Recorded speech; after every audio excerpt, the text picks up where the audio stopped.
How to do an engineering design process as a way to show kids how to solve problems? Well, I'm walking you through a real example right now. Hey, this is Moni Singh, an engineer, a creator, a mother, and a lifelong learner. Many people know me as Miss STEM, the founder of the STEM for Kids movement. I created this channel to help you raise your children, your students, for success in this ever transforming world laced with increasing digital influence. You watch these videos because you know that there's something more inside your kids. They got the Elon Musk type of talent hidden inside them. If you haven't done so, hit the subscribe button, and I share regularly. And as a subscriber, you have access to the practical tips, tools, and resources to raise resilient creators. Today, we are going to look at a kid friendly engineering design process, a challenge and I will use that to show you the different steps of the engineering design process. So, in the last video, I talked about what is the engineering design process. We talked about how, in real life, businesses seek information about the needs, the goals from their customers, from market research, and so on and so forth. So today, I'm going to show you how you can take that process and apply it and work it with children. So for that, I actually requested STEM for Kids for a sample engineering design challenge, and we're going to use that. So again, it's courtesy STEM for Kids. And as a quick plug for that, so anybody, as you are watching these videos, and if you feel interested in owning a STEM for Kids franchise and actually bringing some of these programs and services to serve the children in your communities, whichever part of the world you are in, then you can become a franchisee. So reach out to STEM for Kids, and I will put the information about how you can do that in the links below. So now let's get into a real example, engineering design example for children.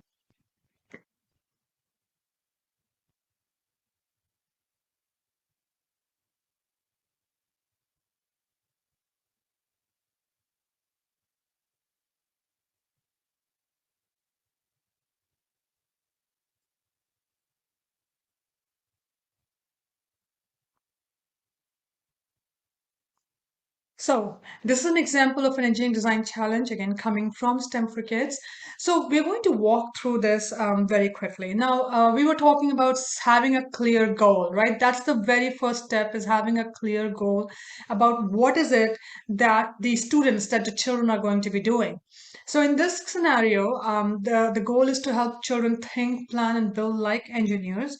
And the goal here, it's a very simple engineering design challenge. By the way, you don't need too much materials, and you can see that clearly over here. So the goal is to make a car out of materials provided. And in this particular challenge, the kids are given a half a sheet of cardstock. You see the clear specs there as well, 8.5 by 5.5 inches.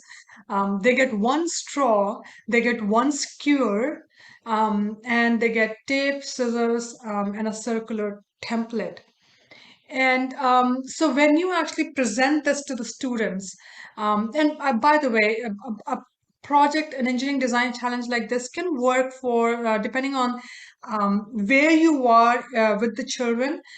We have seen this operating, working really well for children anywhere from ages, I would say, 6 all the way to about 14. So, as we have been discussing before, when engineers are working in a real business setting, they're working with limited supplies. Sometimes there are budget constraints. There could be cost constraints. So there's always some constraints that they're working with.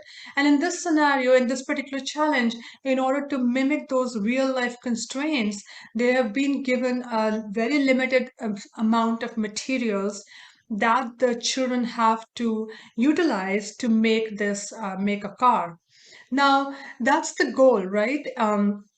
Now the next thing is, okay, how do we know that the car, the product that they make, is a successful product. So the criteria is going to be that the car should not fall apart by itself. So means it should basically just hold up, right? And then it must be freestanding. Now this criteria is very interesting, and I know some of you might be thinking, oh, why do we have this kind of a almost like a duh criteria? Well, you'd be surprised. The kids are really really smart, and I remember back in working with STEM for kids, and back in those days, and this was a time when I was the one actually doing the instruction. So these were very early days of STEM for Kids.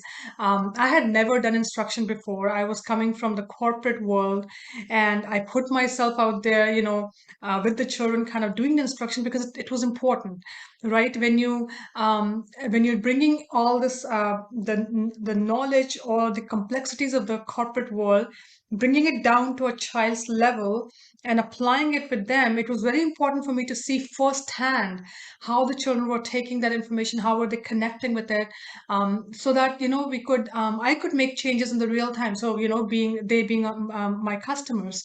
So I was doing the instruction myself at that point in time. And in the initial days, I did not have that criteria that it must be freestanding. It was not there.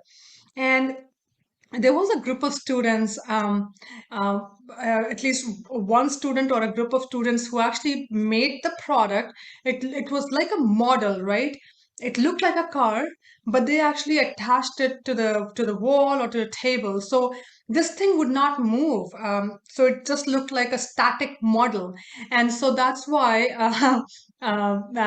we decided to add this other criteria to make sure it's freestanding, right? Because again, know that children are really really smart. So there was another challenge we were doing, which was the skyscraper challenge. Same thing happened there. They made a skyscraper, but they attached it to the wall, so it does not fall down. But that was not the purpose. At least we didn't state it that way. So it was better to then state it clearly so children understood what was required from the end product. Now, constraints in this case are just basically the materials that they're given are the materials that they can use. The way we were going to test it to make sure that this works is we were going to push the car and then see how far it rolls. So we were actually going to measure it and basically, like with one push, measure and see how far it's going. And the person who is judging this, the same person will push the car. So the intention being that it will be a similar force with which each of those cars will be pushed. Of course, this is a simple challenge designed to show children how the engineering design process really works. Of course, if you were in a real life situation, your test conditions will be much more controlled, right? So making sure that it's the exact same amount of push and all those things. And this of course is a simple pilot kind of a situation. Now, so that's the setup of the engineering challenge, right? So this is the goal, and with clear specs and desired outcome.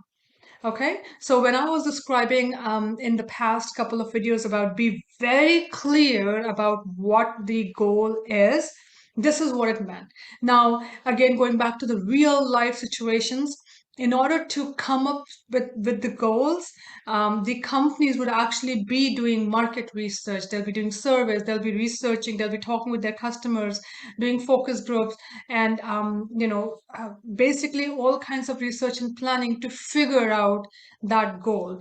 And given that it's a children's project here, we have given the goal. Hey, now that you have watched this or heard what I just shared, go ahead and subscribe to the channel if you haven't done that yet. And also, depending on which platform you're on, go ahead and give me a 5-star rating or like and comment. And also share this resource with your friends and relatives so that they can also get their hands on all this valuable information that I'm sharing. Now, one more thing, I am giving away my 7 C's blueprint for raising successful children. So if you have not gotten a copy yet, go ahead and do that right away. You can go to www.raisingresilientcreators.com. The link is down in the description. So go ahead, click on it, and get that resource. It's a very valuable resource that can help you with your priority of getting your children on the pathway towards success.